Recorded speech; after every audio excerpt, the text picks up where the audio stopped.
Today, I want to share with you how to optimize tagging inside of Notion. Using just a basic notebook database as an example, we're going to go through how to create tags, how to use tags, and also how to communicate between different types of tags. The two tags we will be communicating with each other in this tutorial is a relation property tag and a select property tag.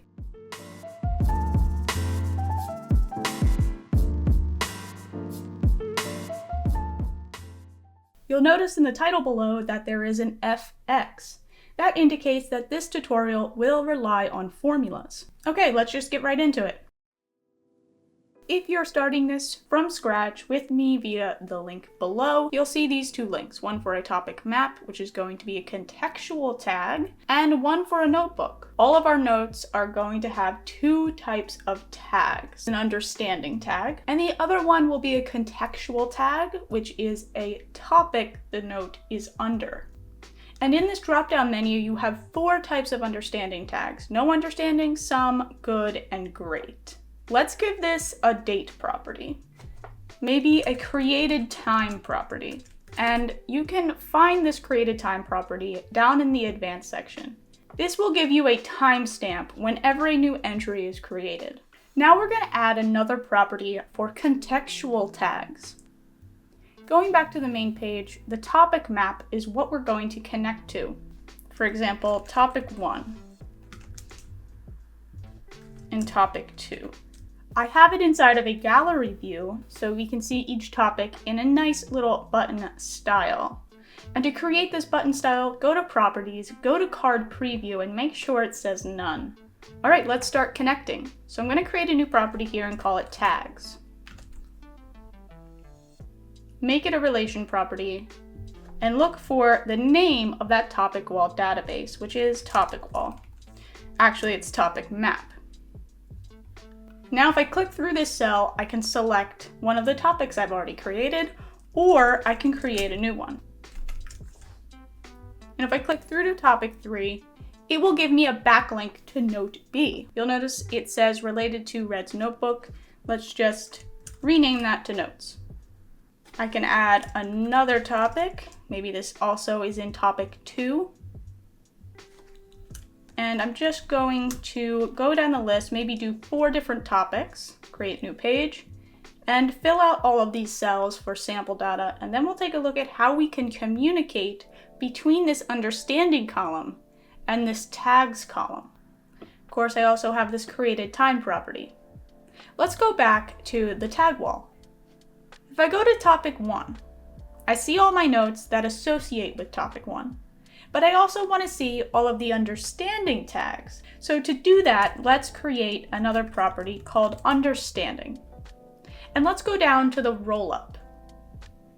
Let's find from the relation notes, understanding, and show original. You'll see all of the tags associated in the same order as the notes. I can find the number of tags or the number of notes. Also with a roll-up. Choose the relation notes, just keep the name, and let's calculate how many there are, so count all. The number one thing I want to look at for this use case is determine what percentage of notes in topic 1 have no understanding. Also, what percentage of notes have a good or somewhat understanding or a great understanding. So we're going to create 4 different formula properties to calculate this. Let's create the first one, no understanding.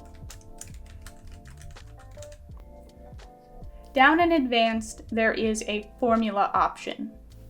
The first thing I want to do is isolate. So let's isolate every instance of no understanding by using the replaceAll function. Let's first give it a destination. So the understanding property, I'm just going to click it. That's the destination, comma, what do I want to match? And what do I want to replace that match with? So inside of understanding, I want to match no understanding. Put that in here, no understanding. If we take a look at this, you'll see that no understanding is missing. So let's replace it with a symbol instead. Now what I want to do is nest what we just made inside of another replaceAll function. And then do comma, quote, comma, replace. This time I want to match all characters that are not the symbol. To do that, I'm going to create two brackets, open and close, and I'm going to add the caret, which I'm just using Shift 6. And then I'm going to put in here the symbol. Now we've isolated the symbol. I can find the length of the result using the length function and just wrap that around.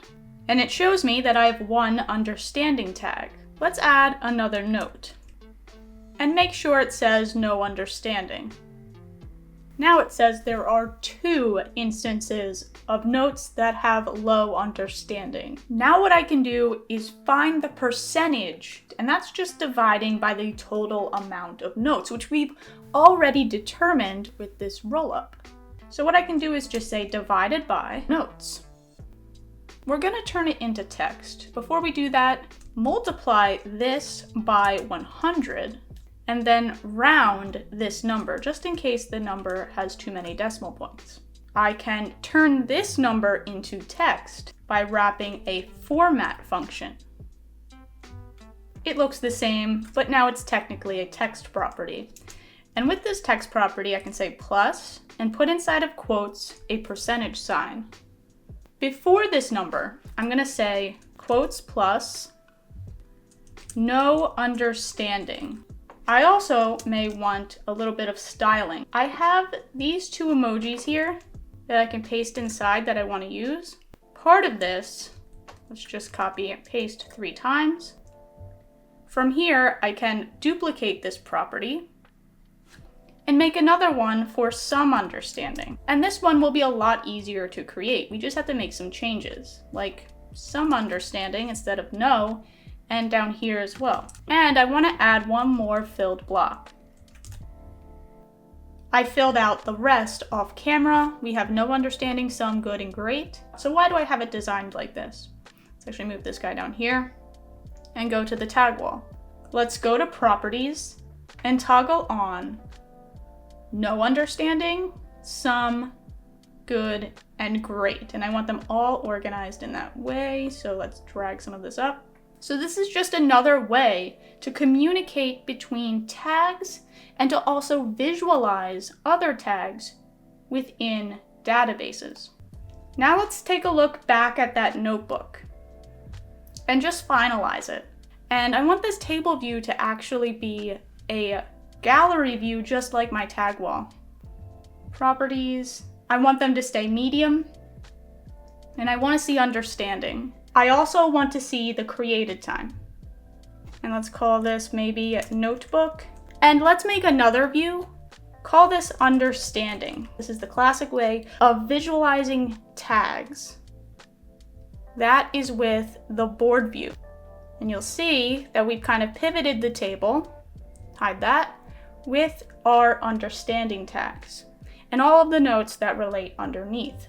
I can also sort this by created time descending, and the properties I see here could be the created time or even the tags as well. Okay, so this looks just about ready to use. I'm gonna leave links down below, of course, all relevant stuff, and some extra resources for formulas as well. One last thing, it looks like our card size is small here. We should probably make it medium. Zoom out to the appropriate zoom, and this is what it should look like. As always, relevant links will be in the description below. I'm also going to include some of my most recent articles from my Notion blog if you're interested in more Notion resources.